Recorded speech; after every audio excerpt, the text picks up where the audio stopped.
Dudutke Mila Falcha, welcome to Irish Granny Tarot. Well, this has been quite a day. I got bitten by something in my double chin, and now I've got a quintuplet chin. It's huge, and it's so itchy.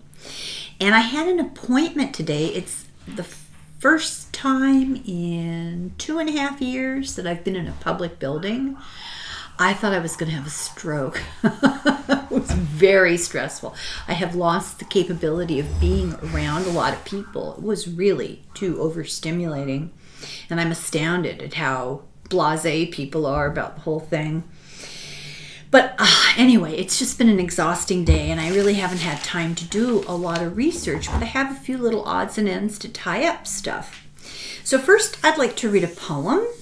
This is by a young man named Benj.Zephaniah, who in 2003 was offered the OBE, which I believe is the Order of the British Empire, so an award from the Queen. And his response was, "No way, Mr. Blair. No way, Mrs. Q. I am profoundly anti-empire." And he wrote a very interesting essay about it. I wish that I had found it sooner and I would have read it, but I don't have the time tonight.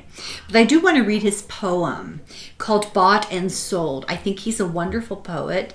I believe he's a Rastafarian, so that goes a long way with me, having grown up on the beach in California. So, Bought and Sold. Smart big awards and prize money is killing off black poetry. It's not censors or dictators that are cutting up our art. The lure of meeting royalty and touching high society is damping creativity and eating at our heart. The ancestors would turn in graves, those poor black folk that once were slaves, would wonder how our souls were sold and check our strategies. The empire strikes back and waves tamed warriors bow on parades. When they have done what they've been told, they get their OBEs. Don't take my word, go check the verse, 'cause every laureate gets worse. A family that you cannot fault as muse will mess your mind. And yeah, you may fatten your purse, and surely they will check you first when subjects need to be amused with paid-for prose and rhymes. Take your prize. Now write more, faster. Fuck the truth. Now you're an actor. Do not fault your benefactor. Write, publish, and review. You look like a dreadlock Rasta. You look like a ghetto blaster, but you can't diss your paymaster and bite the hand that feeds you. What happened to the verse of fire, cursing cool, the empire? What happened to the soul rebel that Marley had in mind? This bloodstained, stolen empire rewards you, and you conspire. Yes, Marley said that time will tell. Now look, they've gone and joined. We keep getting this beating. It's bad history repeating. It reminds me of those capitalists that say, look, you have a choice. It's sick and self-defeating if our dispossessed keep weeping and we give these awards meaning, but we end up with no voice. It's from 2001. Okay, I just thought that was well worth hearing. A young man I've never heard of, never read his poetry, and we're going to alleviate that problem. And from the sublime to the ridiculous, let's talk about Governor Ron DeSantis. As John Fugelsang, the comedian, says, don't confuse him with Rhonda Santis, who's a transvestite comedian, I believe, or perhaps a singer. And so John calls him Rhonda, which I have no doubt would just drive him insane.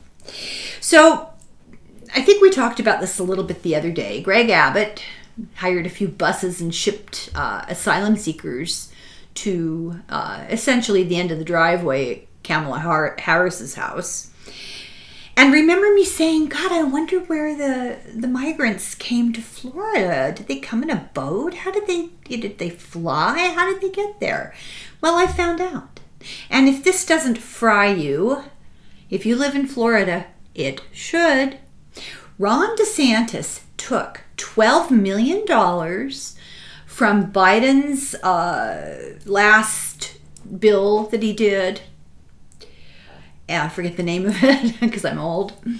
And he took that $12 million and instead of spending it was for COVID recovery. Instead of spending it on the people of Florida, whom he took an oath to help, he used it to go to Texas, hire a couple of planes, and fly asylum seekers to Martha's Vineyard. Why? To annoy Democrats on Martha's Vineyard. He thought that they were too white and too bleeding heart liberal type white and too left, communist white, and that they'd be freaking out when all these dark-skinned people landed in their town. And that's the opposite of what happened. The people pooled together. A church opened its doors. They got them COVID tested. They provided them with food and clothing. I heard one young man saying that it was the first time in 3 months that he slept a decent night's sleep, and the first time in that long that he's had a change of clothes and a pair of shoes. They fed them, they got them medical attention, and then they gathered them all up, and Ron DeSantis likes to portray this as they deported them. They didn't deport them.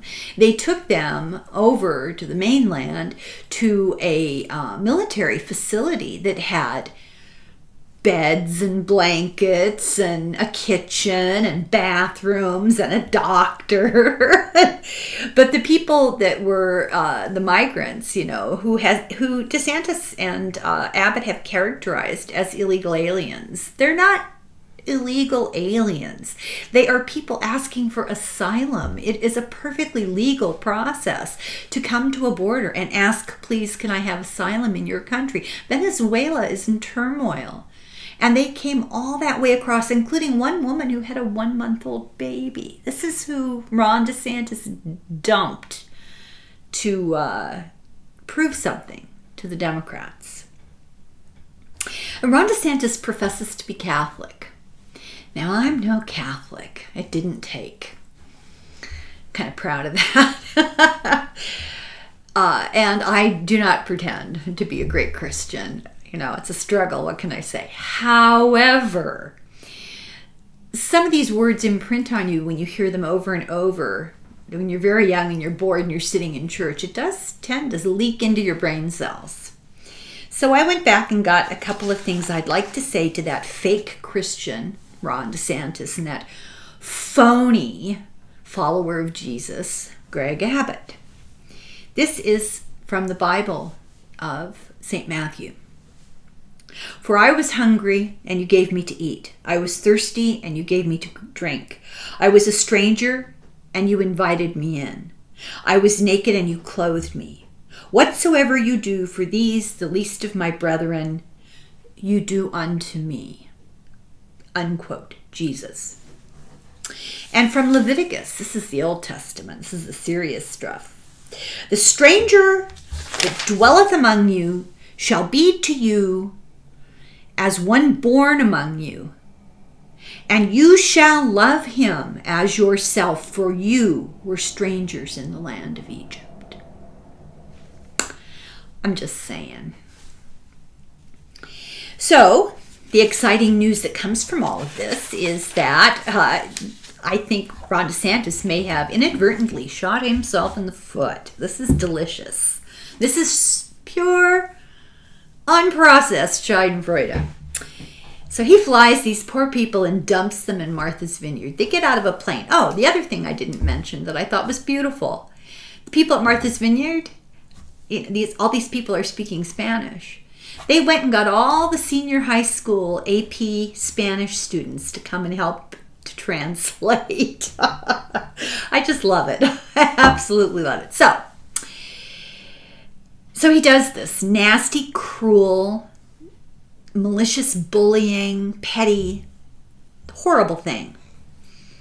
And it's backfiring because he took them to a wealthy enclave. And who lives in wealthy enclaves? Oh, doctors and lawyers, famous people. Well, a bunch of lawyers got together immediately, and they hired a legal team, of like the ACLU, but not, and they're suing DeSantis.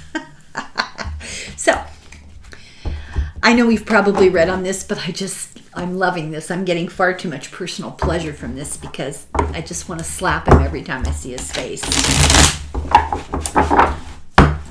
Not good. Let's ask the cards. How will this stunt affect Ron DeSantis?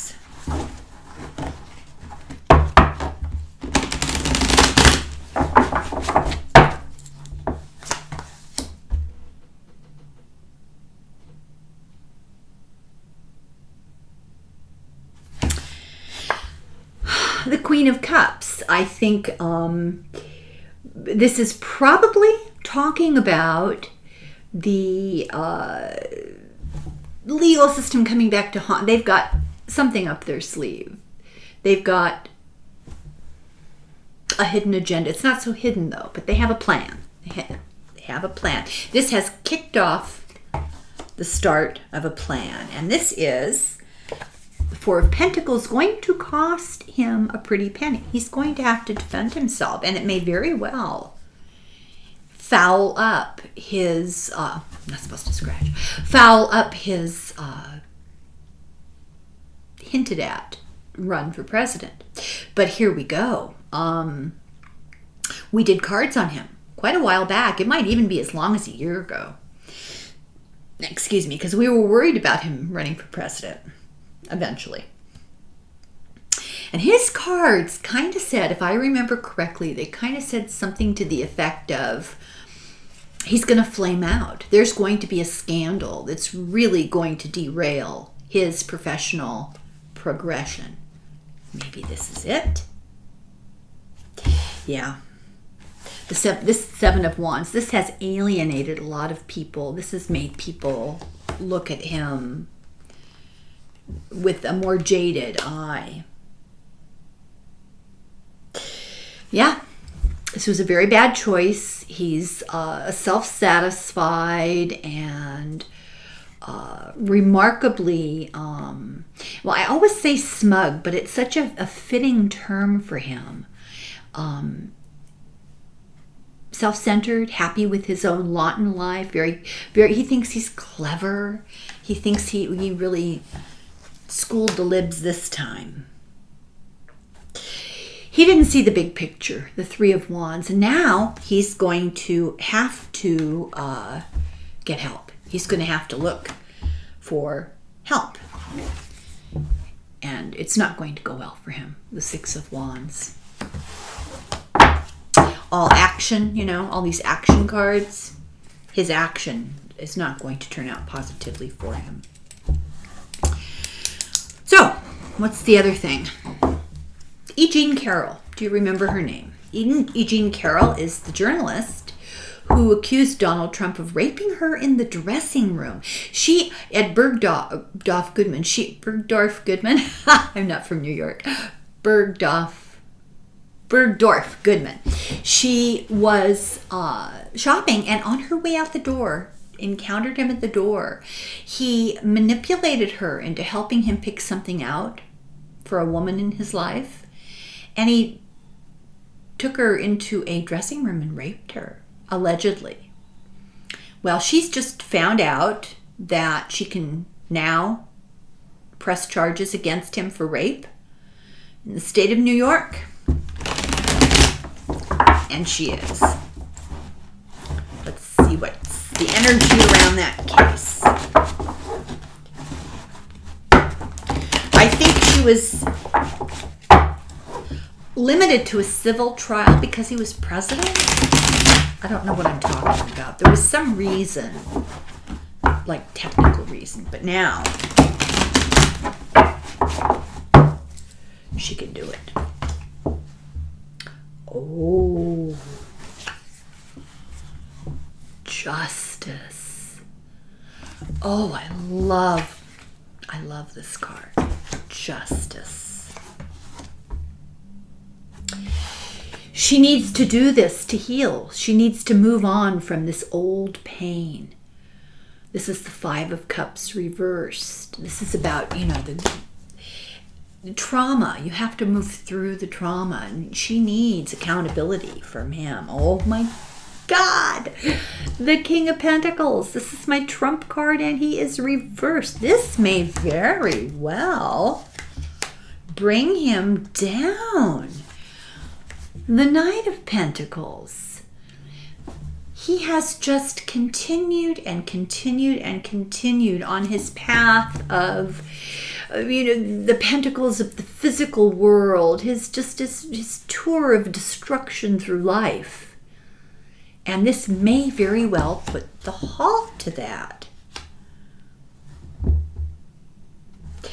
What it will do, the Two of Pentacles reversed, it's going to help to contribute to pushing him into financial ruin. And it will release her from the bonds of her trauma. She will have the satisfaction of accountability.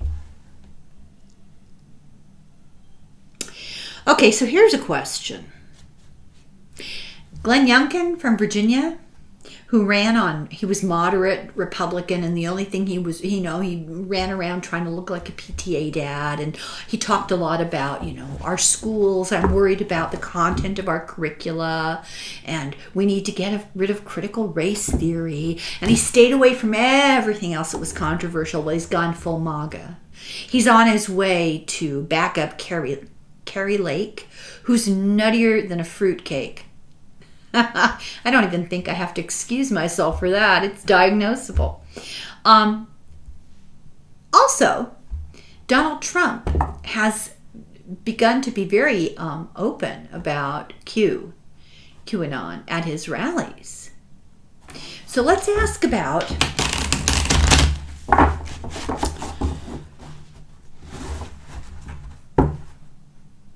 is Q taking hold stronger than we thought? What's the energy around it? I was thinking it was this fringe nonsense, but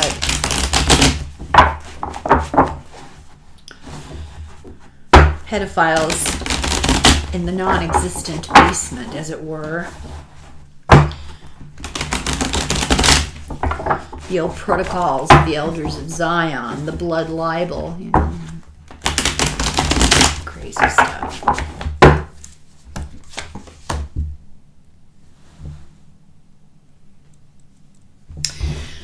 The Magician reversed. So I think this is Youngkin and Trump more than Q, and it's just about abusing power, of not representing yourself as you really are. These are low people, cowardly, craven people. Oh, wow. The Sun reversed. Well, according to the cards, they're not going to be very successful. But let's keep reading. Well, this is so weird. This is honest to God, this is the truth. I was thinking about the Trump rally with the QAnon music and the signs and the nonsense, all the trappings of a cult. And I was thinking, why is he doing this? Doesn't he have his own little cult going on? Well, it's to garner votes. And that's what this is. The Two of Cups. This is appealing to the loyalty of the Q crowd. The people who are all in. The people who don't think a lot, just react emotionally. He's appealing to that. Yeah, he's starting off on a new adventure. Taking the leap into Wonderland. And Youngkin too. I don't think for Youngkin I think he lied. Yeah. This is revealing their true selves. This is the queen. The high priestess. They're revealing their true selves. It's all coming out now. It's getting harder and harder for them to hide it. And I think this is just going to cause pain. I don't think this is talking about them necessarily. I think the general atmosphere around all of this has the same flavor to it as a Hitler rally. It's like the Nuremberg rallies. Yeah, I think that they're using the hardcore cult believers to garner votes. That's very simple. I think that's all I have tonight. Like I said, it's been a day and a half all in one day. Have a little surprise for everybody tomorrow. All things being equal, Denise and I are going to have conversation tomorrow morning. So I need to get my beauty sleep, which is going to require probably a coma of about 25 years so that I can be awake because of the time difference. And I'm so thrilled. She's been very busy teaching classes and all sorts of other nonsense, and we haven't gotten together, so we have a lot to catch up on. And, there's any amount of skullduggery that we need to touch bases on. So thank you very much. I'm going to go try to answer my comments, and if you have a question for Denise, let me know. She doesn't read comments because she gets so many that she just can't. But if you have a question for her, you can ask me, and then I'll bug her, and that way, otherwise she wouldn't know about it. Although you can also text her at her number. I'll make her say it tomorrow. So thank you very much for watching. I really appreciate it. Let's all hope for a nice peaceful night and some better juju in the atmosphere tomorrow. In the meantime, slán go fóill and sláinte.